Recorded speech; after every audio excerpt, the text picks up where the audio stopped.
सरकार को ऐसे दरोगा जी को 1 करोड़ रुपए देने चाहिए, हालांकि उनके परिवार के सदस्य को नौकरी मिलेगी। जब मुख्यमंत्री जी के ऑफिस में उनके ही ओएसडी की जान गई है जानवर के टकराने से, पुलिस के तमाम लोगों की जान गई है, आम जनता की जान गई है। पहले कोई दिन नहीं जा रहा जिस दिन जान न जा रही हो।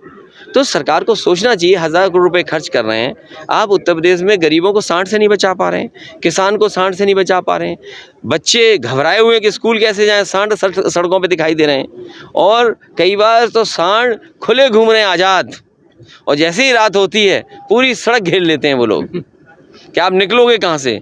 तो ट्रैफिक का इंतज़ाम भी देखते हैं और रात में सड़क की सुरक्षा भी करते हैं ये जानवर। कम से कम मुख्यमंत्री जी को जागना चाहिए।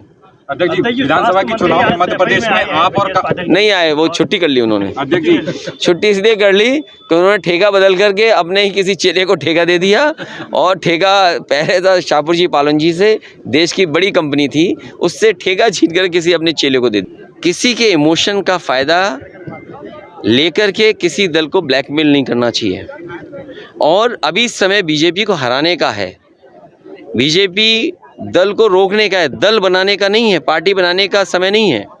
पार्टी तो आप बाद में बना लेना, पहले बीजेपी रोक लो। तो किस तरह समझाएंगे कांग्रेस पार्टी को अगर आप कांग्रेस? अरे हमें क्या समझाना, आप समझाना ना, आपकी बात चली जाएगी तो समझा देना।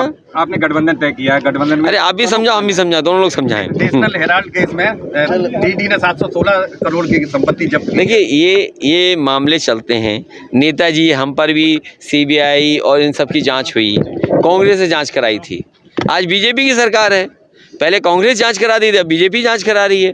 तो ये जांच इसलिए की जा रही है जिससे कोई बदनाम हो जाए। लेकिन जो यंग इंडिया कंपनी उसमें तो 38% कम से कम ये कानून के उल्लंघन नहीं होना चाहिए, क्योंकि कानून का उल्लंघन हम लोग करेंगे तो इस तरह की चीज़ों को फेस करना पड़ेगा।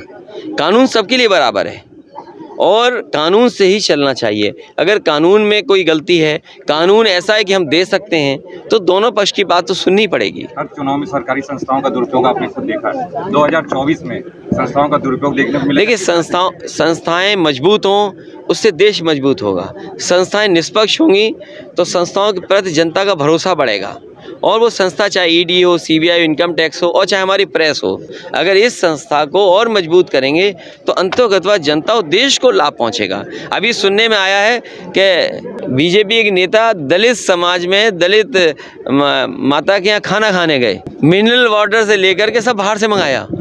बताओ, ये दलित के यहाँ भोज दें खाना, ये धोखा देना नहीं है क्या? आप खाना बाहर से मंगा रहे हो, बर्तन बाहर से मंगा रहे हो, तो ये बीजेपी के लोग झूठे हैं, इनसे बच के रहो।